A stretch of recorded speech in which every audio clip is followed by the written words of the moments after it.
and it was held in the Mohammed bin Zayed Stadium in the United Arab Emirates. Al Zamalek did it and they clinched their third Super Cup title in their history, while Al Ahly already has 10 trophies of this competition. But tell you something, the Egyptians said one thing right after this match. They said that Hector Cooper's decisions was all great.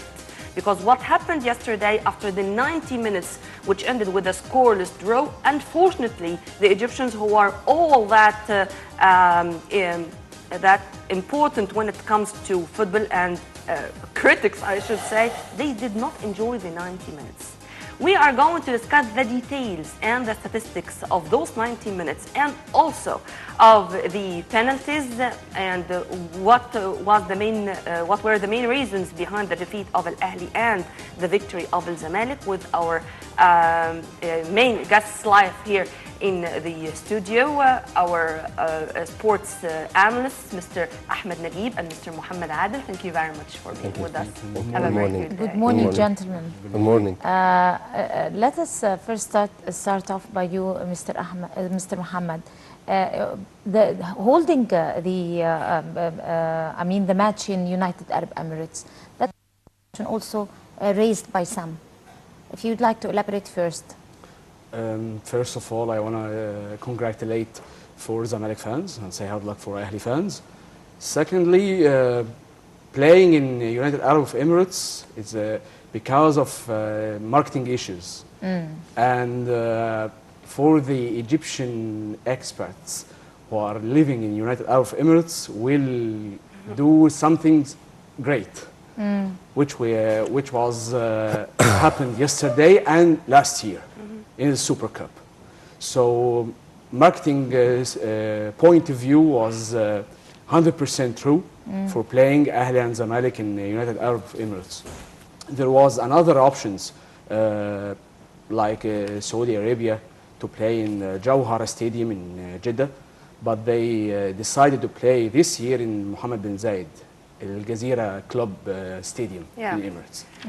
Let's start immediately with the statistics we have regarding this match and both of you, your vision regarding the exhaustion of course, the international players who are participating in the African Cup of Nations just a few days earlier, and to sideline them and to put the other squad. Was that, for example, a main reason why it ended with this scoreless draw? I mean, the performance was less without the internationals, or this is not an excuse for the 90 minutes or for the scoreless draw after the 90 minutes? Okay, for you, Okay, let's start by Ahly. There are two main reasons for defeat yesterday. However, it wasn't a defeat actually, but it was 0-0 drawn, then going to penalties. However, Ahly was supposed to win the game, especially in second half. Yeah. Okay. The two main reasons. First reason, Ahly was not ready for many scenarios than Hussam al-Badri predicted. Usually in big games this year, Ahly doesn't play his possession game as usual, leaving the ball to the other team, then attacking the team by counter attacks and direct balls behind the opponent defense line. Yesterday, Zamalek surprised Ahly. They didn't play as usual their possession game. They left the ball for Ahly, will not take the ball. Zamalek main concern yesterday was not avoid defeat. That's all. We will not do any mistake like what happened in their last game in Egyptian Premier League. Okay, this was first reason. Ahly was not ready for any other scenario. Implemented or mirrored in the statistics which we do have. I mean, the position of the ball, the corner. Would you please elaborate on this with numbers? I mean, of course, the possession was for Ahly for 55% all over the game. Especially in the second half, it was between 65 and 70%. Ahly dominated the second half by possessing the ball, but without an effective attempt, except for Junior Ajayi in the 89th minute. But what happened, we all saw yesterday. Yeah. But when we talk about the effectiveness of the attempts, we'll discover that Bassem Morsi was the effective player yesterday on target. He shot three shots shots, yes. 3 times. 2 of them were on target. One in the first half and one in the second half. About the international players, you will be surprised that Tariq Hamid, the Zamalek midfielder, has run 10.89 kilometers. He did everything in the pitch. He was playing in the right and the left. He had an attempt towards Sheikh Ikrami's goal in the first half, in the first 10 minutes.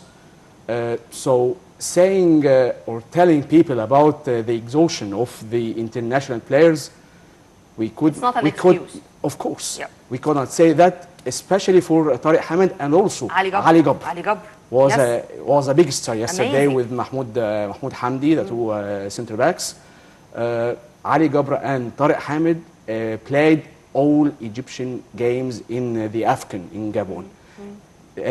We say yesterday it was the 5th day after Cameroon's. Yes. So they go from Libreville to Cairo, then to Abu Dhabi. And Tariq Hamid, by all statistics and all numbers, is man of the match, in addition to what happened from Mahmoud Guinish. Sure. Right. Let me take it from here, exactly from here where you're talking, Mr. Mohammed.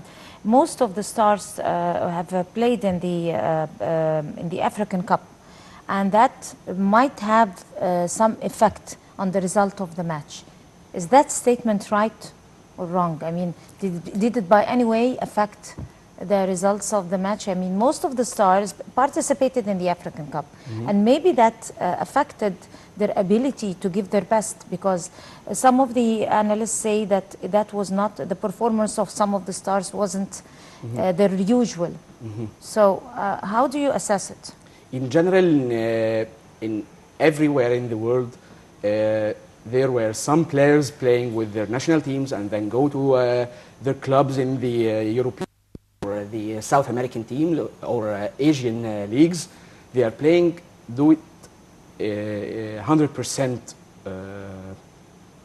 right. There is nothing called or said that they are playing less yesterday because they were playing in Gabon and then go to Abu Dhabi. The fans were waiting for them since a year ago. They knew that they will play in the 10th of February. Everything should be okay and ready for having a big game, or a game at least. Some people said that we should postpone the game because of the exhaustion of the Egyptian players that will play in the Super Cup, but because of the marketing point of view or the marketing stuff, it's impossible. But we are watching all over the world players playing with their national teams. Then in 3 or 4 It's days. a world of professionals right now. Yes. This is another story.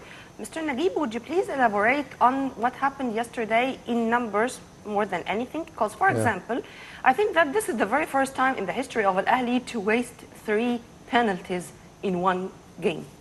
Okay. On national team player side, the situation was inversed totally on Ahly side. Okay. Abdullah Saeed, the core player of Ahly midfield, was in his worst condition. Yesterday, Abdullah got accuracy of passes accuracy 70% only. The worst number for Abdullah during the whole year.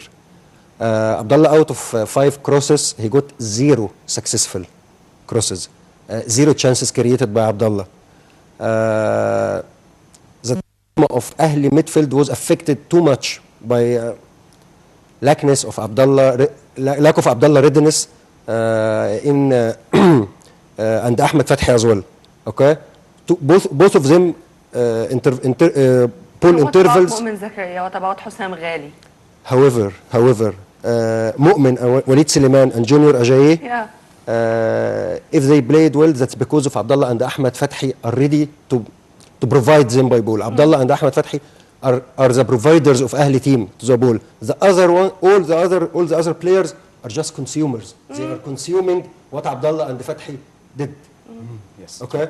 Fathi and Abdullah just ball intervals between Fatih and Abdullah, that was nine balls only for around 70 minutes. Do we have any statistics on missed passes?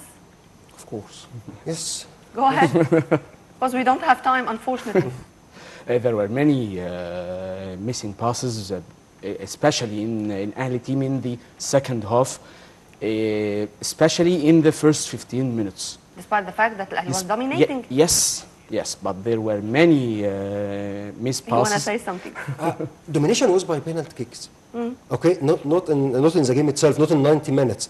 However, Ahli figures and statistics were the worst. That's a fact. Okay, Zamalek didn't try to win the game. That's why Ahli was dominated.